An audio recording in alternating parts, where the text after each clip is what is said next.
Bonjour à tous et bienvenue dans cette nouvelle vidéo. Aujourd'hui on va faire une présentation d'une application et d'un style d'application que on n'a jamais fait sur la chaîne. Je pense que je vous apprends rien, mais tous les deux, moi et Théo, on est atteint d'une déficience visuelle. Moi qui est quand même assez marqué, mais comme vous le voyez je me débrouille très bien.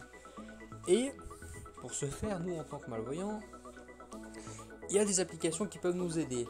Notamment une que vous voyez sur mon écran d'accueil depuis longtemps, c'est celle-ci, Lookout, et on va s'y intéresser aujourd'hui. Alors, l'application en question, c'est tout simplement un hybride, en fait un couteau suisse qui va se servir de votre appareil photo comme vous le voyez ici. Vous avez plusieurs modes. Le mode exploration sur lequel je suis actuellement, qui est en gros lorsque je vais me balader dans ma chambre. Jouets, sac, éclairage. Et que je vais me balader près des objets, il va me dire ce que c'est. Sac à dos. Comme vous voyez, 2 sacs à dos.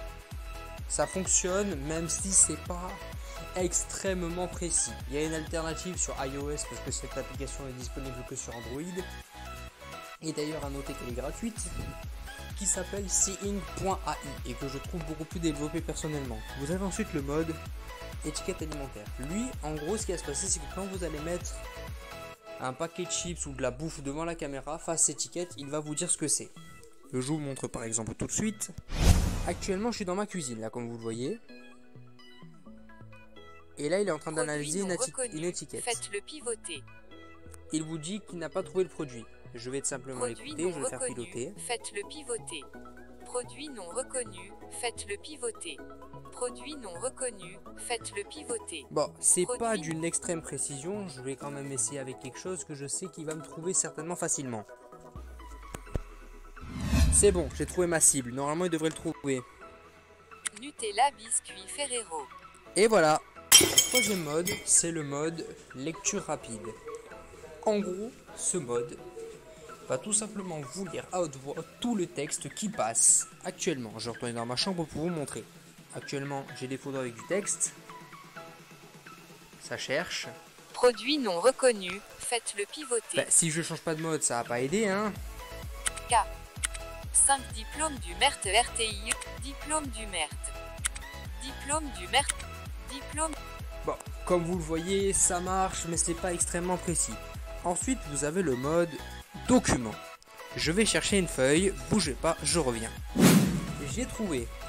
C'est un déodorant. Vous allez simplement vous placer en mode document, vous allez activer l'appareil photo et vous allez présenter le truc. Rapprochez l'appareil. Trop loin, rapprochez-vous. Déplacez, ne bougez pas. Là, vous voyez, il vous donne des indications pour bien vous placer. Et voilà ce que ça a extrait.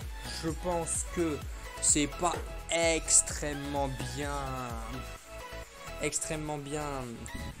reconnu parce que je trouve que l'algorithme est pas super ultra méga bien fait, mais ça a le mérite au moins de te montrer un petit peu. Par exemple, si tu veux lire des pages de journaux, lire des fiches que tu peux trouver dans la rue, bon, c'est pas extrêmement précis mais ça marche. Et enfin, vous avez le dernier mode qui n'est pas disponible en France, c'est le mode devise. En gros, vous allez simplement placer un billet devant la caméra et il va vous dire si c'est un billet de 5 €, de 10 €, du moins de 1 $, parce que ça fonctionne uniquement aux États-Unis pour le moment. J'espère que cette fonctionnalité elle va arriver en France.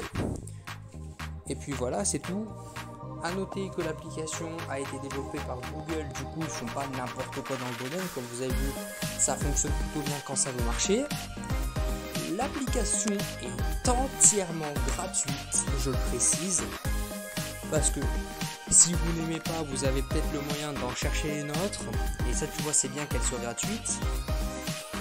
Et surtout elle peut être trouvable sur Android facilement via Google Play. Si vous voulez un peu être curieux et essayer, vous pouvez cliquer sur le lien dans la description pour aller installer l'application. C'est tout pour cette petite vidéo, assez particulière, je sais pas si j'en ferai d'autres dans le futur. En tout cas, si ça vous a plu, mettez votre plus beau pouce bleu dans la barre des pouces bleus parce que cette vidéo pourra intéresser du monde. Abonnez-vous si c'est pas fait, si vous voulez plein de tutos de ce genre. Et moi je vous laisse en vous disant à bientôt. Ciao.